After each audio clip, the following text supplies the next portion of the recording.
Bonjour, nous allons étudier l'utilisation des repères. L'utilisation des repères dans InDesign est presque similaire à celle d'Illustrator. Mais dans InDesign, je ne peux pas avoir de repères en oblique, ou en tout cas, je ne peux pas transformer une forme en repère. Dans Illustrator, nous pouvons prendre un objet, vectoriel bien sûr, et le transformer en repère. Donc nous allons voir comment on peut justement contourner ce problème avec InDesign. Alors, j'ai ma mise en page qui est ici. Je vais passer en mode travail. Et ici, donc, et tout en haut, j'ai des règles. À partir de ces règles, quand je clique et que je glisse, un repère apparaît. Je peux glisser ce repère. Et attention, si maintenant je refais la même chose, vous pouvez remarquer que le premier repère court sur les deux pages et le deuxième repère ne court que sur une seule page. Si je veux que ce repère soit sur les deux pages, j'active ce repère et je le glisse vers l'extérieur. Automatiquement, ce repère maintenant se trouve sur les deux pages. Si je veux le réduire à nouveau, par exemple ici, je vais cliquer ici et maintenant il ne se trouve que dans cette page.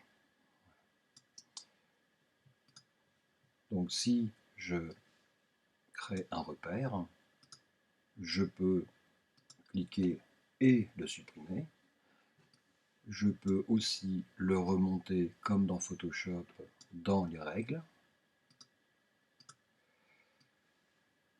Au niveau de la gestion des repères, donc soit sur deux pages, soit sur une page, bien sûr, mais je peux aussi appuyer sur Alt tout simplement pour le dupliquer.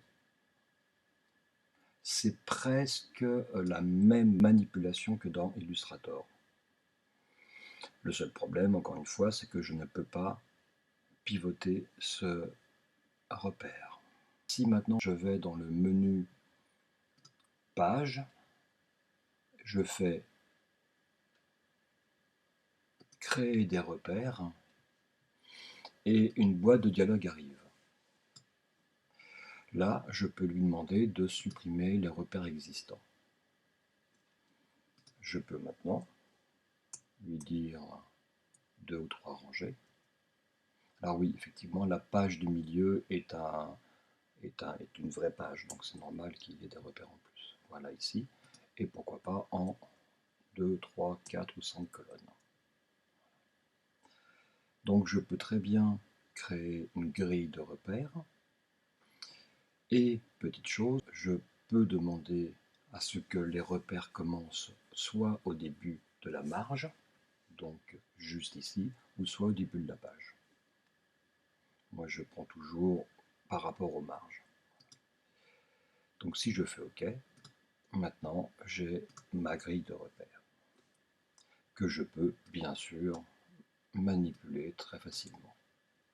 Voilà. Alors, petite règle, les repères se créent sur le calque actif, donc sur le calque qui est activé, et il vaut mieux avoir un calque spécial pour les repères. Donc le gros avantage, c'est que vous pouvez très bien avoir votre grille de repères ou des repères bien spécifiques selon votre travail, et là, vous pouvez le verrouiller. Ce qui fait qu'en venant sur le calque 1, vous pouvez travailler normalement, mais sans toucher à vos repères. Les repères sont assez intelligents. Je m'explique. Si je sélectionne un repère, je peux le supprimer, pas de problème. Mais si je sélectionne un ensemble d'objets, et si je supprime par exemple, vous allez voir que le repère reste. Voilà. C'est tout bête, mais là, je pourrais, sans faire exprès, le déplacer.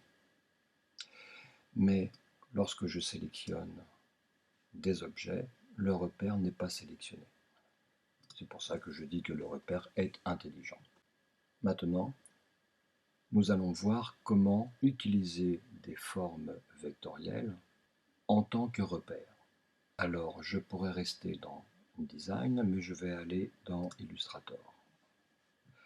Dans Illustrator, j'ai créé une forme.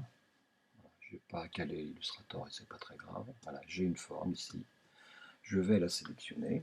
Donc, par exemple, je vais même la diminuer, c'est pas très grave. Ici.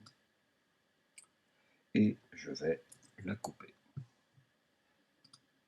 Je retourne dans InDesign et j'active bien le calque 2. De toute façon, le calque 1 est verrouillé. Et maintenant, je colle cette forme dans InDesign. Elle apparaît, mais je vais augmenter l'épaisseur pour qu'on puisse bien la voir. Voilà. Et maintenant, je décide de faire ma mise en page par rapport à cette spirale dorée. On pourrait quasiment dire qu'elle est dorée.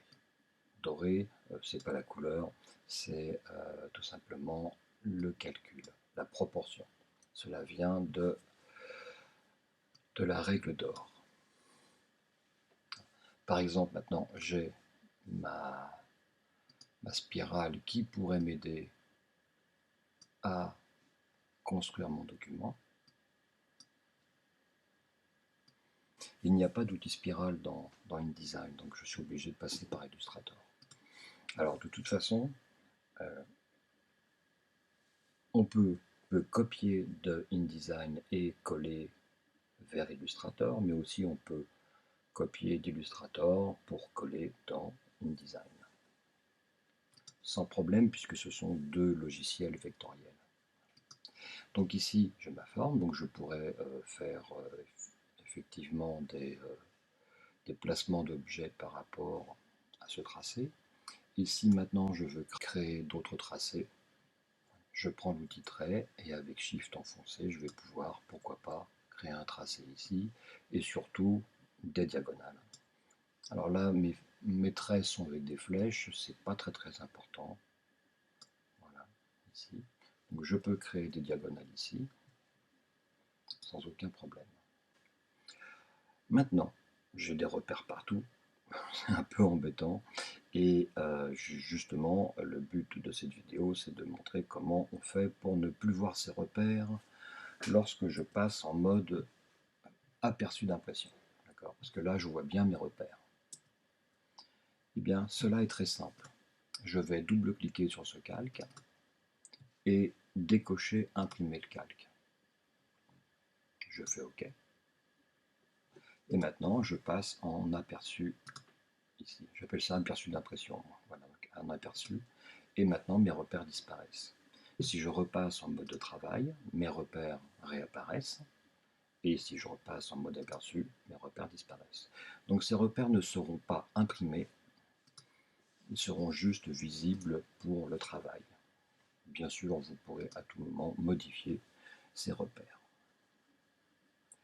Voilà, j'espère que cela vous sera utile et je vous dis à bientôt.